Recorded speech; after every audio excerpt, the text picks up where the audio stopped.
Olá, queridos. Hoje no Bíblia Todo Dia vamos falar sobre os capítulos 4 a 6 da carta de Hebreus. No capítulo número 4 vai falar sobre o descanso de Deus. Isso é uma promessa. Verso número 1 começa dizendo: visto que nos foi deixada a promessa de entrarmos no descanso de Deus. Que descanso é esse? Duas coisas sobre o descanso de Deus. Primeiro, aqueles que já creem em Cristo entram no descanso de Deus na comunhão ininterrupta com Deus. Lembra-se, como diz em livro de Romanos, aqueles que são em Cristo têm paz com Deus. No livro de Filipenses vai dizer que nós temos a paz de Deus. São duas paz. Então essa é uma coisa importante que fala sobre o descanso de Deus, a primeira coisa. No verso número 3 diz ali: pois nós os que cremos é que entramos naquele descanso. Está falando então sobre uma posição presente. Não está falando sobre morarmos com Deus na Nova Jerusalém. Está falando já. Aqueles que creem já entram nesse descanso de Deus, que é na comunhão ininterrupta com Deus. A segunda coisa muito importante sobre esse descanso de Deus é aquilo que diz no verso número 9. Aí sim, a Nova Jerusalém. Aí sim, morar com Deus efetivamente. Esse descanso de Deus eterno, né? Verso número 9. Assim, ainda resta um descanso sabático para o povo de Deus. Então, o descanso de Deus são duas coisas. Primeiro, já que aproveitamos a todos aqueles que creem, é a comunhão ininterrupta com Deus e o descanso eterno que esperamos na segunda vinda de Jesus, morarmos com Ele para todo sempre. E aqui vai falar sobre esse descanso sabático para o povo de Deus, e aqui eu quero dizer uma coisa importante. Descanso sabático vai falar sobre esse descanso quando Deus descansou das suas obras. Está retratando Gênesis. Lá quando ele trabalhou 6 dias e descansou no 7º. A outra coisa importante que vai falar sobre a guarda do sábado é em Gênesis capítulo 20, verso número 10. Né, sobre guardarmos o sábado. Então, duas coisas importantes aqui eu quero dizer. Primeiro, que o descanso de Deus é para descansarmos das nossas obras. É para descansarmos efetivamente. Deus trabalhou 6 dias e descansou no 7º. Mas o ensino de Deus em Gênesis e Êxodo e agora também em Hebreus, em toda a palavra de Deus, esse descanso de Deus também não é apenas descansar das nossas obras, mas é também concentrar-se em Deus, ser cada vez mais devoto a Deus, separar um dia para Deus. O sábado, em Gênesis 20, 10, era santificar a Deus aquele dia. Era um dia não apenas ao Senhor, mas do Senhor. Então o sábado não era apenas dia de descanso, mas dia de devoção, de entrega, de busca de Deus. Uma busca muito maior do que se dava na segunda-feira. O dia de descanso não era apenas descanso do corpo, mas também um tempo que a gente separava para Deus o dia todo, que o buscava muito mais do que se busca na quinta. Hoje nós não guardamos mais o sábado, mas depois da reforma protestante, nós cristãos guardamos o domingo. O domingo não é apenas descanso do nosso corpo, mas também um dia que nós, de uma forma muito mais devotada, buscamos a Deus do que o próprio sábado, a quinta-feira ou a terça. Então você precisa entender isso. Como você tem gastado os seus domingos? Você tem tirado um dia da semana para se dedicar de forma mais profunda a Deus ou tem trabalhado todos os dias? Você tem 2 empregos, 3? Você tem tempo para Deus? Esse é o conceito de entrar no descanso de Deus. Como é sua comunhão com Deus? Quando você vai para os cultos, você não vê a hora do culto acabar? É assim que você pensa ou você cultua a Deus, você se entrega? Depois que o culto acaba e vai para casa, você continua buscando a Deus? Antes de ir para o culto, você ora, você jejua, você busca a Deus, você lê a Bíblia? Como tem sido sua devoção a Deus? Saiba que o povo de Israel no Antigo Testamento, lá no livro de Amós, capítulo número 8, verso número 5, eles não veem a hora do sábado acabar. É isso que diz o texto, eu quero ler para você. Quando passará a lua nova para que possamos vender cereal? Amós 8,5. E o sábado para expormos o trigo? Olha o que ele está dizendo, a Bíblia. Israel estava pensando quando vai acabar e vai passar o sábado para que possamos expor o trigo? Quando que o sábado vai acabar para a gente voltar a ganhar dinheiro? É assim que estava o coração da nação de Israel na época do profeta Amós. Como está o teu coração no meio do culto? Que hora que vai acabar esse culto para mim voltar a ganhar dinheiro? Para eu assistir o Fantástico? Para ver os gols do futebol do dia, da semana? Como está o teu coração no dia de descanso, nos cultos e reuniões? Você não vê a hora de acabar? Ou você está buscando a Deus de todo o teu coração? A palavra de Deus então vai falar no capítulo número 5 sobre o que é ser sacerdote, sumo sacerdote. Uma coisa não comum para nós.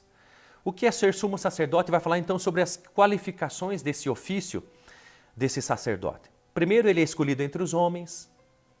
Por isso que Jesus Cristo teve que se fazer carne e habitar entre nós. Segundo, ele apresentava ofertas e sacrifícios pelos pecados.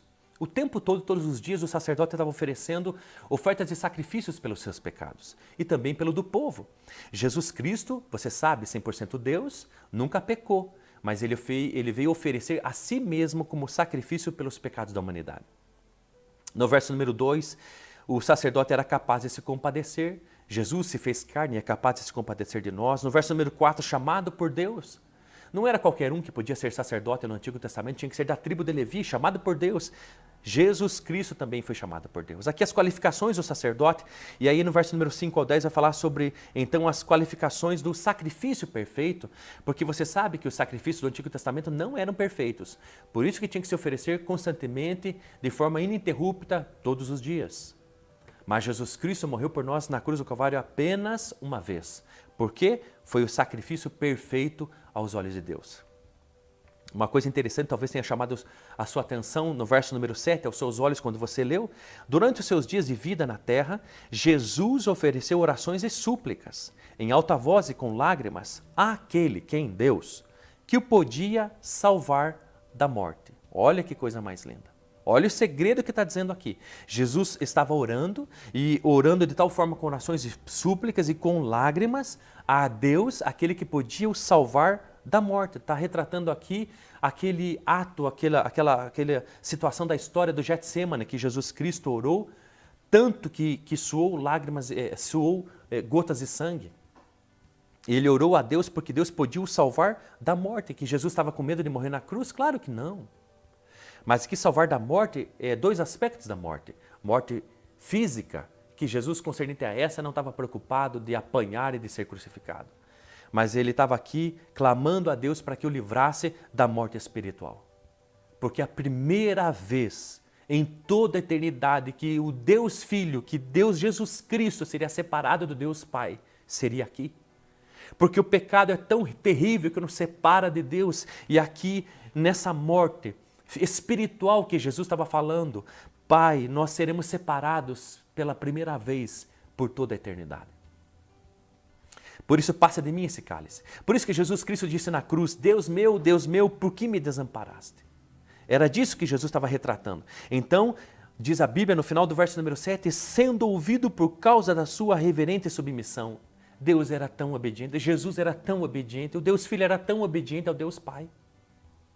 O Deus Filho estava tão preocupado em obedecer ao Deus Pai, por isso que aqueles que estão em Cristo Jesus saibam de uma coisa que Deus exige de mim e de você, submissão, obediência.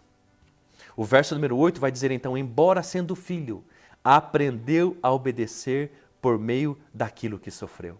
Pensa, o próprio Jesus, filho, aprendeu. Como é possível Deus Filho aprender? É possível porque ele também era 100% homem. E como 100% homem, ele tinha que aprender. E ele aprendeu a obediência. Eu e você precisamos aprender a obedecer. E talvez você pergunte como? Por meio daquilo que sofreu. Pelos sofrimentos nós aprendemos a obediência. Porque é pelos sofrimentos que nós praticamos, exercemos a nossa fé e chegamos à maturidade que vai falar o capítulo número 6. No final do capítulo número 5 vai dizer cuidado com a apostasia, com o abandono da fé. Vai dizer assim, olha, vocês são lentos para aprender. O autor de Hebreus está brabo. Aqui no final do capítulo número 5 está dizendo, olha, vocês são lentos para aprender. Vocês ainda são crianças, precisam de leitinho. Tem tempo já para ser mestres, mas não são, está brabo. E então ele vai falar no final do capítulo número 5, durante o capítulo número 6, sobre a necessidade da maturidade. E talvez você me pergunte aqui, pastor, mas qual então é uma característica da maturidade? Vai falar no final do capítulo número 5 e no capítulo 6. duas facetas da maturidade, explicando a maturidade como se fosse uma moeda e toda moeda tem duas caras, né? Tem dois lados, melhor dizendo, cara e coroa. Então a característica da maturidade de qualquer um é um lado, por exemplo, cara é mergulhar nas Escrituras, mergulhar na palavra de Deus, ter nela prazer, estudar, sabe, conhecer cada vez mais, tirar as suas dúvidas, fazer perguntas, conhecer tanto e de tal forma que não há mais dúvida. E então você consegue ensinar a outros. A primeira cara é isso, mergulhar na palavra de Deus. E o outro lado, a coroa dessa moeda, é colocar em prática na sua própria vida aquilo que conhece das Escrituras. Não adianta só conhecer a Bíblia. É um lado só da maturidade. Quer ser maduro? Você precisa conhecer profundamente as Escrituras e colocar em prática na sua vida. Não adianta só ser teórico, intelectual, biblicamente. É importante colocar no seu estilo de vida, no seu dia a dia, aquilo que você conhece de Deus. No próximo vídeo, eu vou conversar com você sobre uma coisa que você talvez lendo ficou curioso e eu não comentei aqui nesse vídeo, sobre Jesus Cristo. Ele foi levantado segundo a ordem de Melquisedeque. O que é isso? No próximo vídeo eu vou explicar. Deus te abençoe.